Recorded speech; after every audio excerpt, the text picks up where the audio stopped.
Next, ladies and gentlemen, to address the gathering, we have Dr. Saman Karagama, Executive Director of the Institute of Policy Studies. He is a Fellow of the National Academy of Sciences of Sri Lanka and was President of the Sri Lanka Economic Association. He has further published a number of books in Sri Lanka and South Asia on economic issues and has published extensively on such issues both locally as well as internationally. He is an economist by training and completed his doctoral work at the University of Oxford. And now he will be joining us on GSP Plus, Practical Perspective. And let's welcome Dr. on board.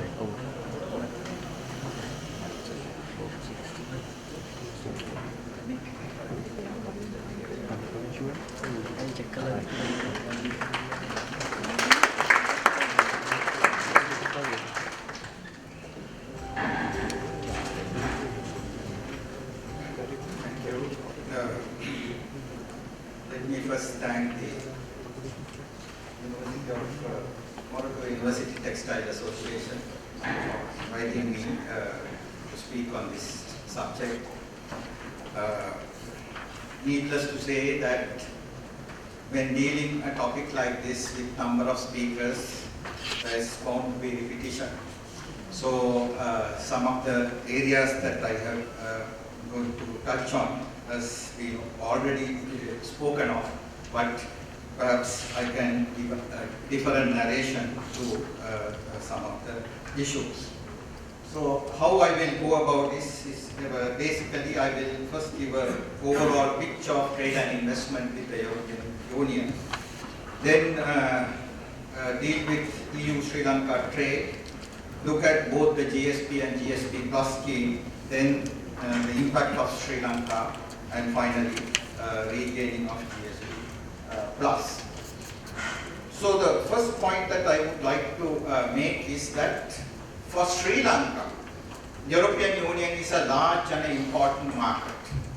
But for the European Union, Sri Lanka is not a significant market. Now you can see, is there a laser point here?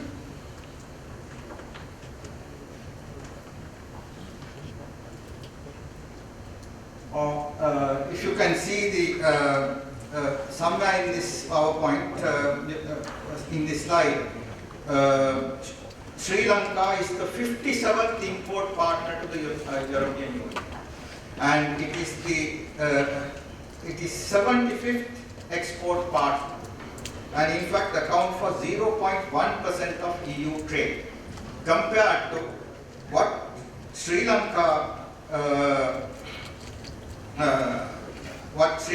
is in the EU market.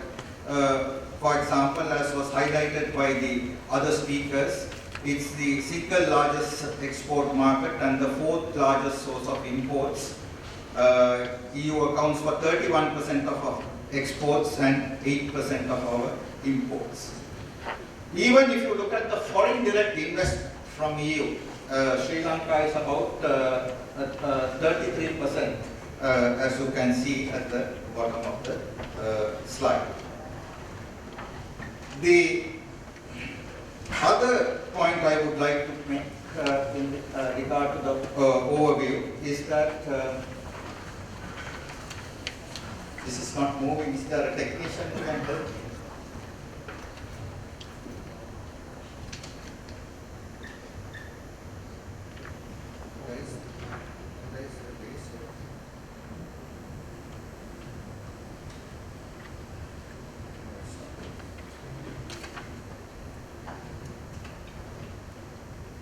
No, the slide is not moving.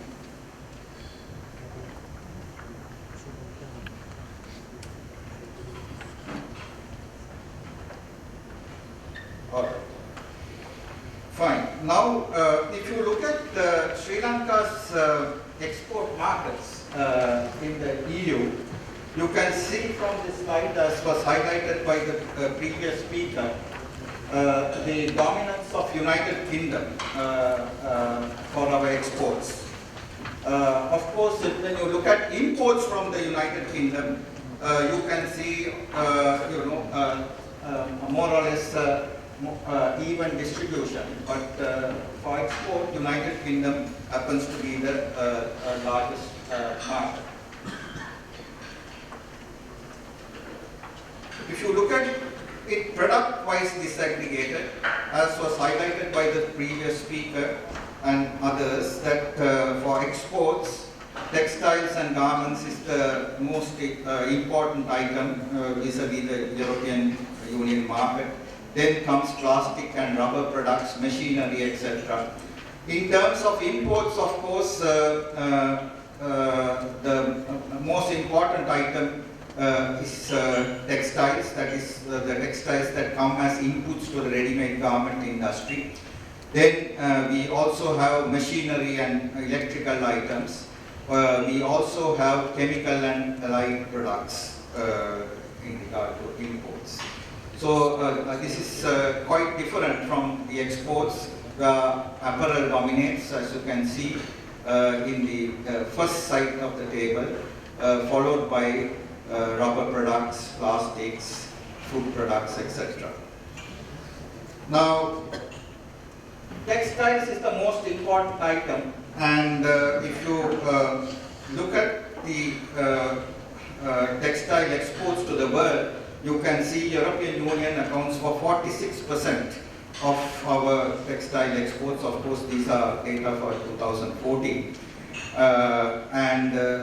Needless to say, Sri Lanka's largest exports is the apparel sector, accounting for 43% of the overall exports of the country. Now, if you look at the GSP scheme, it's a non-reciprocal preference arrangement. DG Commerce highlighted this in a presentation. We had the standard GSP with the UNCTAD proposing it under the enabling clause, 1971, then everything but arms coming into operation in 2001, and this is everything but arms is a scheme that is applicable only for LDCs, least developed countries, that came into operation in 2001. Then of course the GSP plus scheme came into operation in 2005. And Sri Lankan exports have benefited from this GSP plus scheme, needless to say. Normally, when this GSP plus scheme is offered, as per the initial text, for LTCs, for 7,200 product items it is offered, but for other countries, middle income countries, is for 6,400 products. Eligibility is based on both economic criteria and non-economic criteria. The economic criteria was elaborated by DG Commerce about the import cutoff to the European Union as well as diversification. 7 products should cover 75% of GSP covered exports. Sri Lanka is at the level of 93%, so we basically qualify ourselves through that factor. And of course, then the meeting of the rules of origin that we have to fulfill in order to qualify for GSP tariff preferences. Then we have the non-economic factors. Non-economic factors, 27 international conventions on human rights, labor standards, environment, and of course, good governance. Now, the 3 core objectives of the European Union through the GSP scheme can be categorized into economic and political. On the economic side, it is poverty reduction and promoting sustainable development. On the political side, promoting good governance. So Sri Lanka became eligible for preference in July 2005 in the aftermath of the tsunami. Now you can ask the question why the European Union is putting these conditions for obtaining GSP plus for Sri Lanka. Firstly, it is a non-reciprocal scheme. Secondly, as all of you saw in the second slide I showed, or the third slide, Sri Lanka is not an important trading partner for the European Union. So when that is the case, always that region can put conditions in order to obtain the preferential tariffs. So that is what has happened under this GSP plus 2. Now,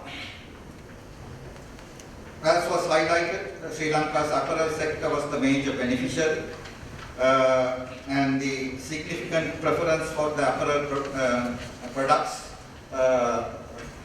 normally in the tariff range of 6% to around 9.6% under the standard GSP. So we qualified for 0% tariff or duty-free access to the European Union under the GSP scheme. And of course, there were important implications for poverty and welfare, in the sense that around 300,000 to 350,000 people are employed in the apparel sector. About 1 to 1.4 million livelihoods depend on the apparel sector. So apparel sector benefiting from the GSP plus scheme means that the people employed in this industry also do benefits, and majority of them are female workers in the apparel sector. Now, the withdrawal of the GSP plus, the 27 international conventions, they have to be ratified for to qualify for GSP plus.